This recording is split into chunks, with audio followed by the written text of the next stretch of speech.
All right, so you've brought us some fascinating stuff to dig into today.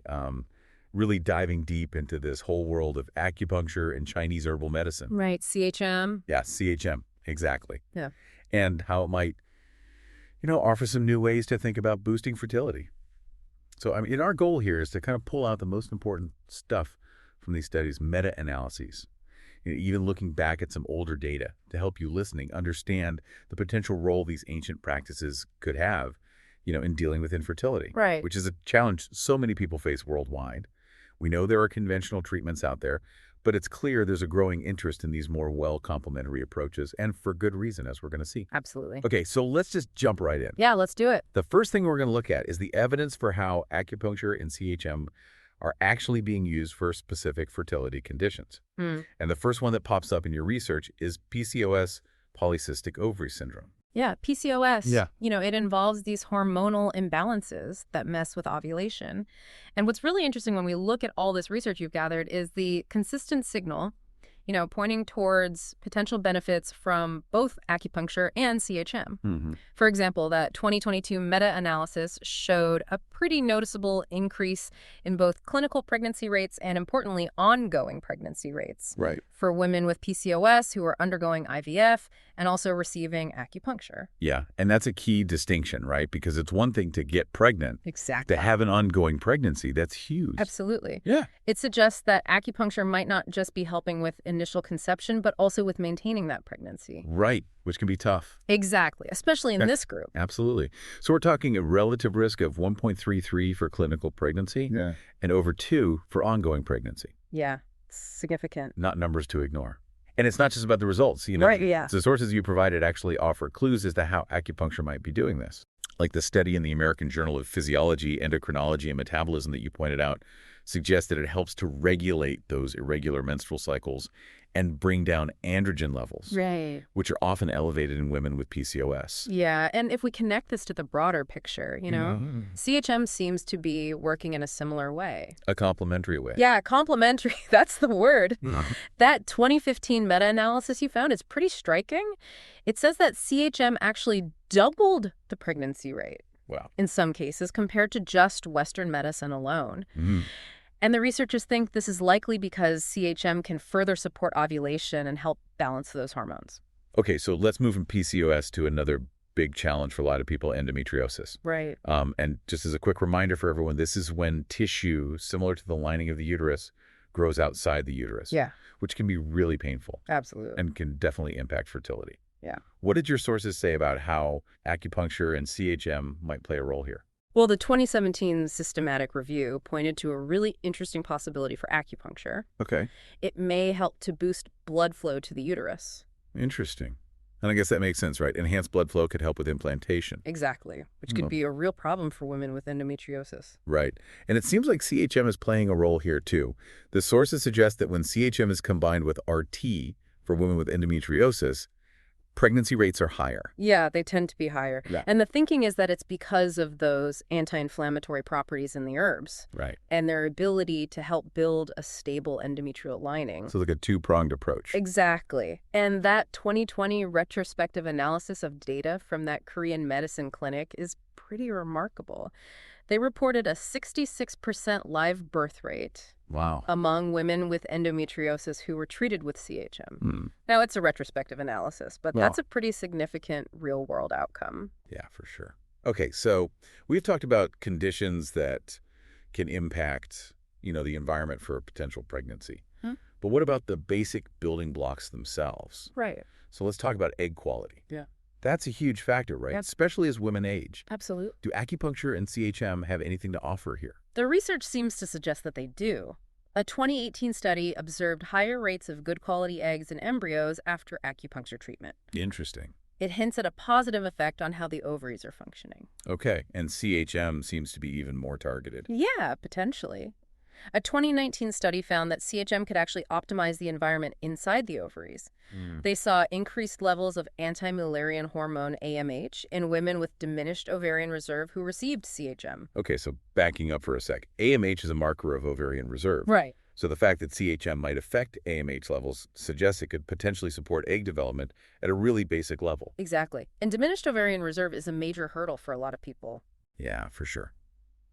Now, we've talked about the egg, but the lining of the uterus where it needs to implant is just as important. Absolutely. And sometimes a lining that's too thin can make it harder for an embryo to attach. Uh, So what do we know about how these therapies might improve lining quality? Well, that 1996 study by Steiner Victorin and his team is still relevant today. Okay. It showed that acupuncture can actually improve uterine artery perfusion, basically increasing blood flow to the uterus. Okay. And that could lead to a thicker endometrium and better receptivity overall. Right. So it's making the environment more welcoming for the embryo. Exactly. And CHM seems to be working in a similar way here, too. That 2015 meta-analysis you found showed improvements in both cervical mucus scores and endometrial thickness in women who were getting CHM. So it's like a two-pronged approach to creating a more receptive environment for implantation. Exactly. Promoting a more holistic improvement. Okay, now we can't forget about male infertility. Of course not. One issue that can come up is sperm DNA fragmentation. Right. Do acupuncture and CHM offer any help there? Absolutely. A 2016 study demonstrated that acupuncture could boost sperm motility and count, Okay. and even more importantly, reduce sperm DNA fragmentation. And why is that so important? Well, DNA fragmentation can affect both fertilization and how well the embryo develops later on. Makes sense. Er, And it seems like CHM might be helpful for male fertility, too. Yeah, that 2020 Health CMI report suggests that CHM can improve overall sperm quality. They think it probably works through its antioxidant effects and by regulating hormones. Which would make sense. Right, because oxidative stress can definitely damage sperm DNA, so antioxidants from herbs could offer protection. Right. Okay, last but not least, the sources also mention immune factors. Sometimes the body's own immune system can get in the way of implantation. How might acupuncture and CHM address that? This is a really interesting area. That 2016 trial you found showed that acupuncture seems to help the body produce more Th2 cytokines Okay. and reduce Th1 cytokines. So just to clarify for our listeners, the immune system has these two main players, Th1 and Th2. And for successful implantation, we often want Th2 to be a bit stronger. Exactly. So it creates a more welcoming environment for the embryo. Right, acupuncture seems to help shift that balance. So it's almost like acupuncture is creating a more immune-tolerant environment. Precisely. And CHM seems to support this too.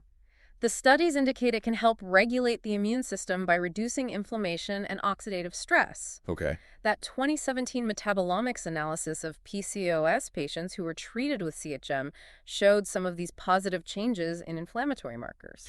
Okay, so we've seen evidence that acupuncture and CHM might be helpful for a whole range of fertility issues. Yeah, we have. Now let's dive a bit deeper into how these therapies might actually be working on a biological level. The sources mention endocrinological and metabolic mechanisms. Right. So let's start with the endocrinological side of things. What's really fascinating is how acupuncture seems to interact with the hypothalamic pituitary ovarian axis. The HPO axis. The HPO axis, exactly, the HPO axis. You can think of it like the control center for reproduction in your body. And by stimulating the system, acupuncture can influence the release of key hormones like FSH and LH. Follicle-stimulating hormone and luteinizing hormone. Right, which are essential for ovulation. And that 2013 trial by Johansson and his colleagues really highlights this. It found that acupuncture increased estrogen, FSH, and LH levels in women with PCOS. Right. And even led to a thicker endometrial lining. Exactly. It's like it's gently nudging the whole reproductive system in the right direction. And CHM seems to complement this by directly addressing those hormonal imbalances we often see in conditions like PCOS. Right. The 2019 study you mentioned found that herbal treatments could help adjust androgen levels Okay. and improve how the body uses insulin. Right, both of which can really affect fertility. Exactly. Yeah. Especially for women with PCOS. Okay, so moving on to the metabolic mechanisms, it sounds like both therapies play a role in making the body's internal environment better for reproduction. Yeah, they do. Acupuncture, for instance, has been shown to increase blood flow to the reproductive organs. And that's really important because it helps deliver nutrients and remove waste products, creating a healthier environment for eggs and sperm to develop and for implantation to occur. That 2009 trial that looked at biochemical changes during IVF actually found higher levels of serum cortisol and prolactin after acupuncture. Interesting. And, we usually think of those hormones as being related to stress, Right. but in this context, the researchers saw it as a sign of better metabolic activity. Yeah, the body responding to the treatment in a positive way. And CHM further supports these metabolic improvements by working to lower oxidative stress and inflammation. Exactly. Which, as we've discussed, can be real roadblocks to conception. Yeah, and the 2017 study that used that sophisticated technique, ultra-high-performance liquid chromatography, Mm, showed these metabolic shifts in PCOS patients treated with CHM, right. like reduced inflammatory markers and healthier lipid profiles. So again, it's all about creating that supportive internal environment. Absolutely. So beyond just tackling specific conditions and these underlying mechanisms, what are some of the broader benefits that acupuncture and CHM might offer when it comes to fertility? Well, that 2023 review from the Cleveland Clinic brings up a really crucial point. Okay. Stress reduction. Yeah, we all know stress can really impact fertility. Absolutely. And acupuncture has a proven track record of helping to lower stress levels. So this indirect benefit could be hugely valuable for people who are trying to conceive. Absolutely. And the results look even better when you combine these therapies with conventional assisted reproductive technologies. RT. Right. That big systematic review you found showed a 65% increase in clinical pregnancy rate. Wow, that's huge. And in 2019 analysis of over 5,000 IVF patients also showed improvements in live birth rates when these complementary approaches were used. Yeah, those are some compelling statistics. For sure. It really shows the potential synergy between traditional Eastern medicine and modern Western medicine. Absolutely. And that 2022 Korean study reported almost a 33% pregnancy success rate among a large group of infertile women who were treated with a combination of therapies. Wow. It really emphasizes the power of taking a holistic approach, Right. addressing both the physical and the emotional aspects of fertility. Okay, so as we've been exploring this field, one name that keeps coming up in connection with acupuncture and Chinese herbal medicine for fertility is Mike Berkley. Yes. So who is he and what makes his work so noteworthy? Well, Mike Berkley is a licensed and board-certified acupuncturist and herbalist, Okay. and he's the founder and director of the Berkley Center for Reproductive Wellness in New York City. Okay. But what's really significant is that he was the first acupuncturist in the U.S. to focus his practice solely on reproductive medicine. Wow, that's pretty amazing. What led him to specialize in this area? It's actually a really personal story. His specialization grew from his and his wife's own struggles with infertility. They found success through acupuncture and herbal medicine, and that experience really ignited a passion in him to help other people going through the same thing. So it's coming from a very personal and relatable place. Absolutely. And his approach is described as integrative. What does that mean? It means he uses a comprehensive approach combining Eastern therapies like acupuncture and personalized herbal formulas with Western medical knowledge. His main focus is on improving the core elements of fertility, so egg and sperm quality, and the health and receptivity of the uterine lining. And it sounds like he's getting some pretty amazing results. Yeah, he is. Even with patients who felt like they'd run out of options. Right. You mentioned successful pregnancies for patients who had multiple failed IVF cycles, or who were even told that donor eggs were their only hope. It's really powerful to hear those stories that offer hope. And it seems like his patients really appreciate the care he provides. They do. His online reviews are full of praise. They describe him as a compassionate and incredibly knowledgeable practitioner. Wow. People use words like healer and lifesaver. And they often credit him with their successful fertility journeys after years of trying other approaches. It sounds like he's really making a difference. Yeah. And it sounds like he's earned the respect of his peers as well. Oh, definitely. He's well regarded by other acupuncturists and even reproductive endocrinologists for his work in bridging Eastern and Western medicine. That's amazing. So for anyone listening who wants to learn more about his work, where can they go? His website is a great resource. It's www.berkleycenter.com. Perfect. Okay, so as we wrap up this deep dive into the world of acupuncture and Chinese herbal medicine and fertility, what are the key takeaways you think our listeners should remember? I think the evidence we've looked at really suggests that both acupuncture and CHM have great potential for improving fertility outcomes for a variety of conditions, from PCOS and endometriosis to issues with egg and sperm quality and even supporting the immune system during conception. They seem to work by affecting key hormonal pathways like the HPO axis and by creating a better metabolic environment within the body. It's important to remember, though, that while the research is promising, we still need more large-scale, well-designed studies Right. to really standardize treatment protocols and figure out the best practices. Absolutely. But based on what we know now, there's a really strong argument for including these traditional practices in fertility treatment plans as complementary strategies. Mm-hmm. It could potentially improve the success rates of RT and maybe even help some people conceive naturally. So as you, our listener, are thinking about all this information, it brings up a final thought. Given what we've learned about the potential of traditional practices like acupuncture and Chinese herbal medicine, what other complementary approaches might be out there that could improve overall health and well-being That's a great question. in all areas of life, not just fertility?